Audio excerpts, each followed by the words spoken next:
Alright, hello everyone and welcome. In this explainer, we are going to tackle a topic that can make or break your score in the WAEC, JAMB, and NECO exams, tense and aspect. And my goal here is to make this super simple, really clear, so you can walk into that exam feeling totally prepared. You know, it's a common frustration, isn't it? Just one little verb in the wrong tense can completely flip the meaning of a sentence and poof, there go your precious marks. But here's the good news, this is a problem you can absolutely solve. Once you get the hang of the core rules, it all starts to click. I mean, think about it, it's not just one section. From your objective questions to the comprehension passages, and especially in the essay you've got a right, correct verb usage is literally everywhere. And believe me, this is exactly what examiners are trained to look for. So that's exactly what we are focusing on today. Because mastering this stuff isn't just about squeaking by with a pass, it's about easing it. Think of it as your secret weapon, right? The thing that's going to boost your grammar accuracy and let you walk into that exam hall feeling like you own the place. Okay, so let's get into the nitty-gritty. To really truly master verbs, you need to understand two key ideas that are always working together. Tense and aspect. Now, I know they might sound a bit technical, but trust me, the main idea is actually pretty straightforward. It really just boils down to this. Tense tells you when something happens. Is it past, present, or future? Then aspect comes in and adds all the juicy details. It describes how the action is happening. Like, was it a quick one and done thing? Is it still going on? Or is it something that happens over and over again, like a habit? Right. So tense is your main timeline. It's the first big clue you should always look for in a sentence. Just ask yourself, okay, where on the map of time is this action taking place, past, present, or future? Simple as that. And this is where aspect comes in to add that rich detail. It tells you the nature of the action. You know, is it a habit? Is it still happening? Or is it totally finished? The two of them, tense and aspect, work as a team to paint a really precise picture of what's going on. Okay, so now let's see how these two ideas come together to build the whole system of verb tenses you're going to see in your exams. And let's start with what's happening right now, the present. So check this out. This table breaks down the 4 ways we can talk about the present. The absolute key here is to hunt for those time markers. You see every Saturday, boom, that screams habit. So you use the simple present, please. See the word now? That's your signal for an action that's happening right this second, which means you need the progressive is reading. And that last one, the perfect progressive, that's for something that started in the past but is still going on, like they have been studying. See how that works? Alright, let's jump back in time and look at the past. Simple past, that's easy.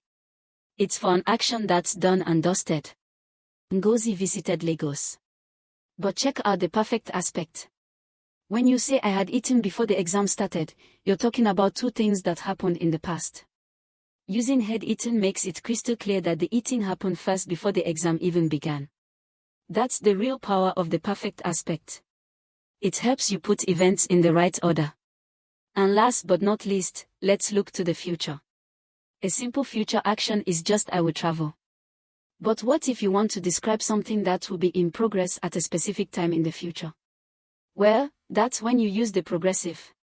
By this time tomorrow, we will be writing. And if you want to say that an action will be totally finished by a certain point in the future, that's where the future perfect comes in. By 2026, she will have completed her degree. Okay, so I think the theory is making sense now. So let's put it into practice. This is the part that really matters. How you use this knowledge to actually score more marks. We are going to walk through a couple of examples that are just like what you see on the real exams. So picture this. You're in the exam and you see a question like this. It's describing a weekly habit. What tense should immediately pop into your head? Go on, think about that rule for routines and habits we just talked about. Alright, let's break this one down step by step. The biggest, most important clue is that time marker, every Saturday. As soon as you see that, your brain should go, habit, routine. And what's the rule for habits? You use the simple, present tense. And of course, since the subject is she, which is singular, the verb needs that s at the end, which is why the only correct answer is goes. Now this is a super common trap, so listen up. A lot of students will pick is going because, it just kind of sounds right. But that's the present progressive. You only use that for an action happening right now. It just doesn't fit the whole weekly routine thing. Spotting that every Saturday clue is your ticket to avoiding this common mistake. Okay, ready for another one? Let's tackle a slightly trickier one, the kind you might see on your JAMB exam. So how would you talk about a situation where one action in the past was going on, and then another action interrupted it? What combo of tense and aspect do you need to make that relationship super clear? Let's deconstruct this one too. The big clue here is that whole phrase before the rain started. That phrase immediately tells you we're juggling two events in the past. You've got the long, ongoing action, the dancing, and then you have the short, interrupting action, the rain. And to show a past action that was chugging along until another past event came and stopped it in its tracks, you need the past perfect progressive. That's why the answer is had been dancing. See, you're doing great. You're already starting to analyze these sentences just like an examiner would. So let's wrap this all up with a final checklist. Think of it as your master plan for exam day.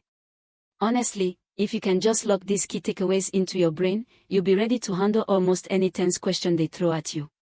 It really just boils down to two things. Figuring out the type of action we're talking about, and then spotting those all-important time markers in the sentence. And here it is, your 4-step battle plan for every single grammar question. Step 1, read the whole question carefully to get the context. Step 2, hunt for those keywords and time markers before since every day.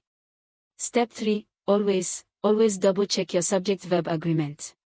And finally, Step 4, when you're writing your essays, use this knowledge to keep your timeline consistent. It's a simple, methodical process that will absolutely improve your accuracy. So what's the big takeaway here? It's that when you break down what seems like complex grammar into simple, logical steps, even the toughest questions become totally manageable. You really can turn something that causes a lot of anxiety into a major source of confidence. Think back for a second. Which of those question types we just went over feels a little bit easier to